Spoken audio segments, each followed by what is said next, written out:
ফ্লাইওভারে এই জায়গাটা আমার হাত, এই জায়গাটায় বাইকের চাকা যদি কোনোভাবে দুইটা একসাথে প্যারালালে যায় তাহলেই হচ্ছে আপনার স্লিপ করবে। এইটা থেকে বাঁচার উপায় হচ্ছে যখন আপনার বাইক এখান থেকে এই লেন থেকে ওই লেনে যাবেন, আমি দেখাচ্ছি কীভাবে, মানে স্ট্রেট হুট করে যখন এইভাবে যাবেন, এই যে ডাইরেক্ট মানে 30 ডিগ্রি অ্যাঙ্গেলে আপনাকে এটা ক্রস করতে হবে। হানি ফ্লাইওভারের দিকে যাচ্ছি।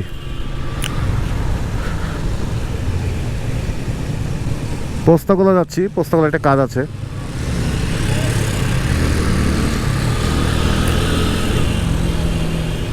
হানি ফ্লাইওভারে ওঠার জন্য এই সিস্টেমটা খুব ভালো করছে। আগে এই রোডটা 2 ওয়ে ছিল, এখন এটা 1 ওয়ে করে হচ্ছে। মানে এই পাশ দিয়ে শুধু আপনারা যেতে পারবেন, মানে ফ্লাইওভারতে নামতে পারবেন, উঠতে পারবেন না, আর বাম পাশে উঠতে পারবেন।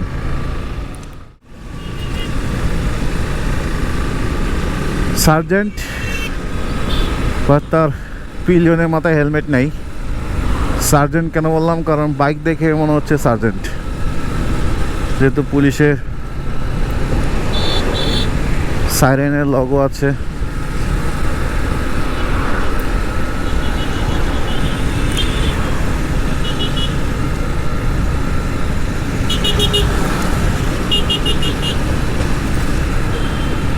খরচ সামলাতে কাজে লেগেছে বিকাশ অ্যাপে ডিপিএস। হায় রে মানুষ,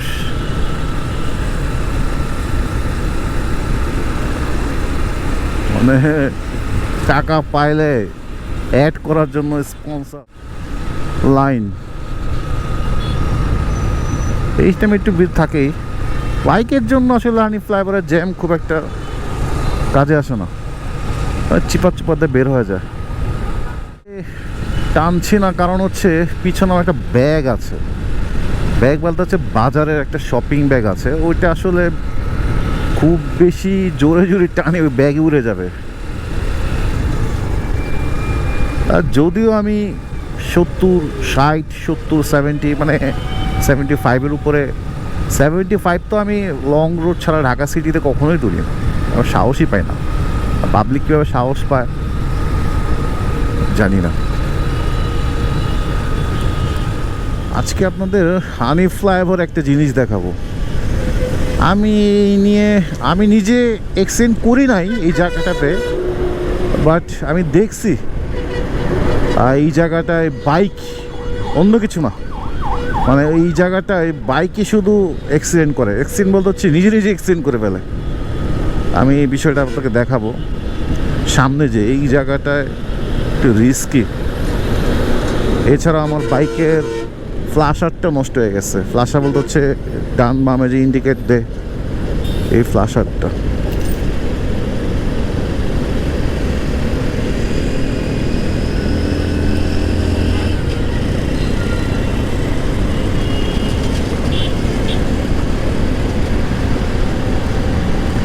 এইটা কিভাবে উঠলো এখানে?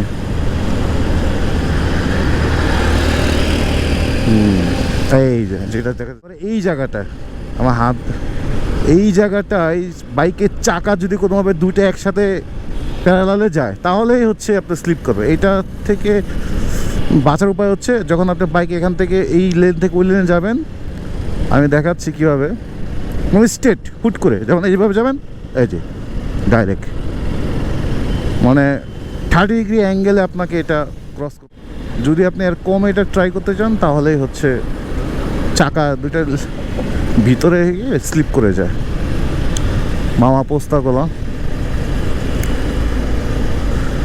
গিয়ার কমাই, নেম প্লেটগুলো পরিষ্কার করে না।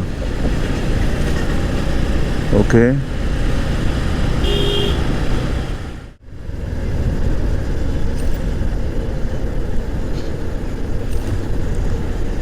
Toll plaza.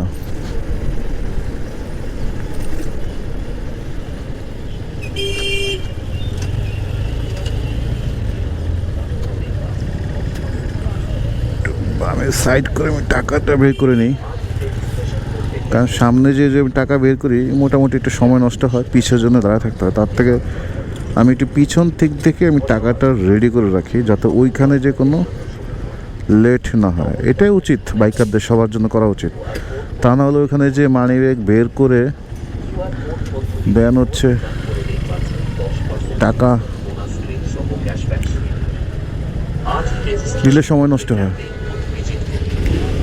আর যদি পদ্মা সেতু পার হতে চান বা আরও কিছু সামনে ধলেশ্বরী সত্যি সেখানে সেগুলো ডিজিটাল পেমেন্ট করা যায়।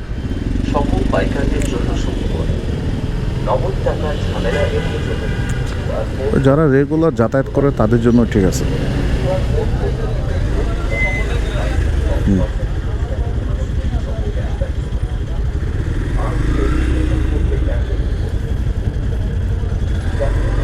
পকেটে রাখার দরকার নেই, পার হয়ে যায়। এই যে এখানে বিকাশে দেওয়া যায়, সবভাবে দেওয়া যায়, সময় নেই। অন্যদিন চলে যাব যে কাজে আসছে। এই জায়গাটা জ্যাম থাকবেই, মানে এইখান থেকে এই জ্যামে পরিত্রাণের অপশন আসলে সবসময় জ্যাম থাকে। আমি একটু ভিতর দিয়ে যাই, যদিও বিষয়টা খুব রিস্কি।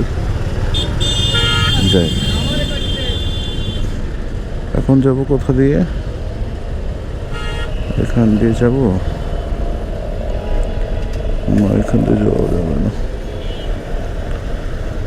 বাসের পিছনে থাকতে আমি সবসময় ভয় পাই।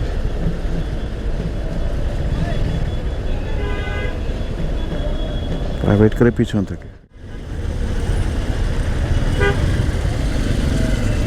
একজন আমাকে কোশ্চেন করছে যে ভাই আপনার লুকিং গ্লাস এভাবে রাখেন কেন?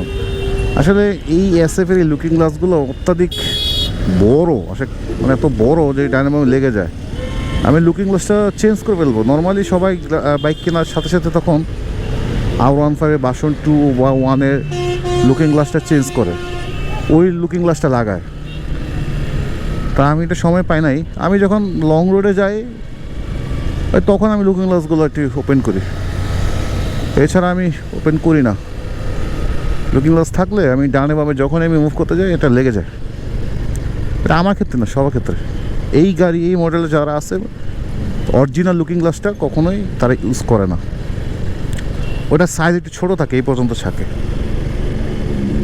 আর এইটার লুকিং গ্লাসটা অনেক বড়, বেশি বড়। এত বড় এখানে চলে আসে।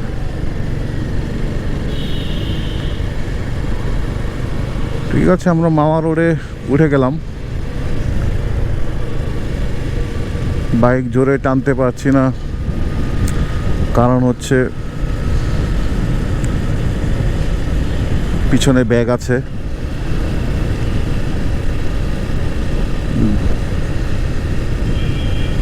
কিছুটা ঠান্ডা এই পাশে এখন আছে।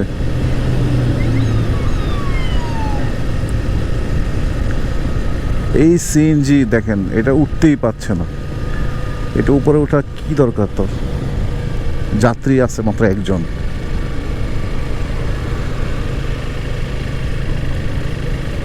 সাইডে যাই, যেহেতু আমার গতি কম, অন্যকে যেতে সাহায্য করি। সূর্য প্রায় ডুবতে বসেছে। ওই যে আরেকজনের অবস্থা দেখেন, সে নিজে উঠতে পারতেছে না। তার থেকে 3 ওজনের বেশি লোড সে নিছে।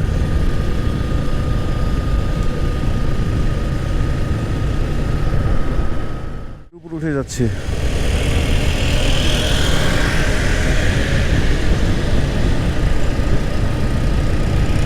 এইখানে আগে একটা টোল ছিল, একটা অবৈধ টোল ছিল, কারণ এখানে কোনো বাস দিয়ে আটকে এখানে টোল নিত। ওটা উঠে গেছে এখন।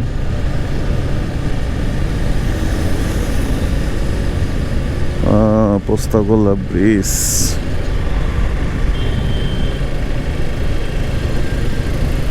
বুড়িগঙ্গা নদী, বুড়িগঙ্গা নদী তার চিরচেতনা রূপে চলে আসছে, মানে হচ্ছে কালো পানি, কালো বুড়িগঙ্গা চলে আসছে।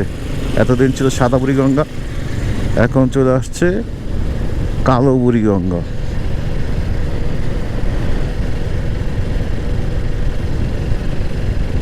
ইকুরিয়া BRTA।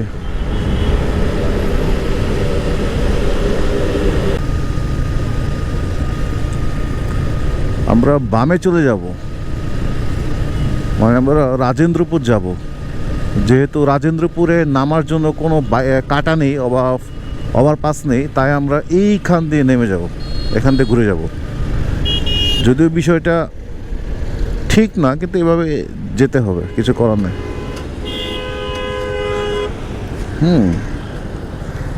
এই গাড়ি থেকে চলে আসে। আচ্ছা, আমি একটু মাঝে মাঝে নিয়ম ভাঙতে হয়। ওকে, আমরা এখন চলে যাব ডান দিকে। এটা দূরে খেয়াল রাখতে হবে। বাস, চলে আসছে। যাওয়ার সময় আমার ফ্ল্যাশারটা, মানে সাইড ইন্ডিকেটরের ফ্ল্যাশারটা আমার নষ্ট হয়ে গেছে। এটা জ্বললেই থাকে, নিবে না।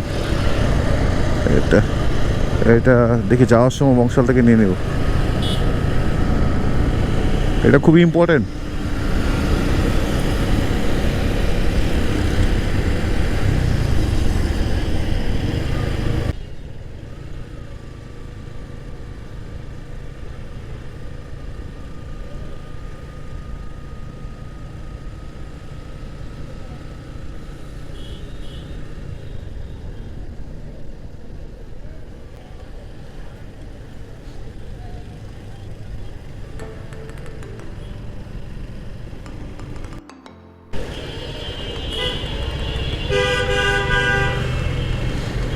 আমরা যাচ্ছি হচ্ছে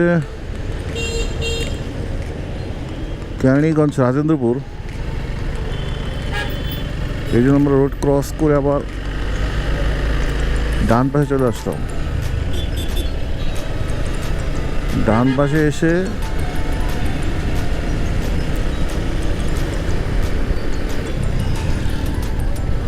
এখন আবার চলে যাব হচ্ছে বামে। এই পাশে হচ্ছে ঝিলমিল।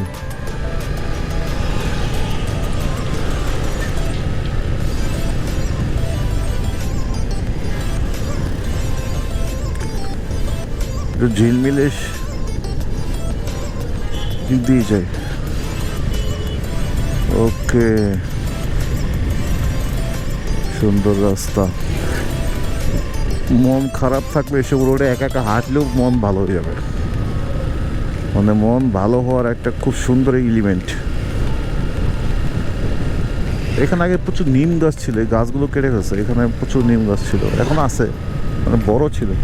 এই একটা বিল্ডিং দেখে আরেকদিন যাবো। এটা পুরো স্টিল স্ট্রাকচারের। এটা নিয়ে অনেকে বা ব্লক টক করে, কিন্তু আমি এগুলো আগে দেখে আসছি। কারণ আমি আগে যেখানে জব করতাম ওই বিল্ডিংটা ছিল প্রায় 14 তলা, পুরোটা ছিল স্টিল স্ট্রাকচারে।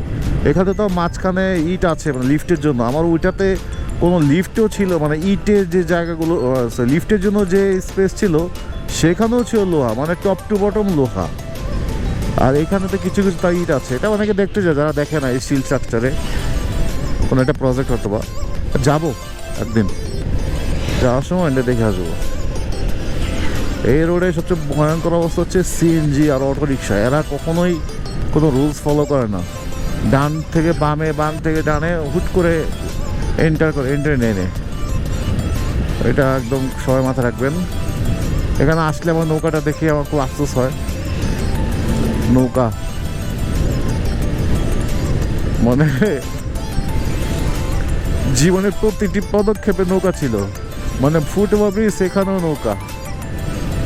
মামা ওইখানে টোল পাস, ওইখানে একটা কি একটা নৌকা। ভালোই লাগে দেখতে।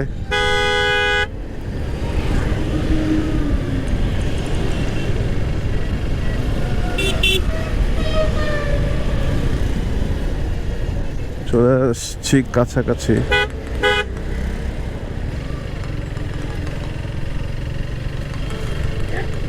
এইখানে একটা অটো স্ট্যান্ড, এইখানে নাকি চাঁদাবাজি হয়। মানে এইখানে আপনি কোনো অটো নিয়ে আসলেই পার্কিংয়ে টাকা দিতে হবে এবং সিরিয়াল দাঁড়াতে হবে। সিরিয়ালে দাঁড়াটা এটা আমার কাছে খুব ভালো লাগছে বিষয়টা, কিন্তু টাকা দেওয়াটা আমি এটা নিয়ে আসলে খুব, মানে আমি এটা নিয়ে কনফিউজড। আর যার কাছ থেকে আমি শুনেছি, বিশেষ আদৌ সত্য কিনা বিষয়টা আমি সঠিক জানি না।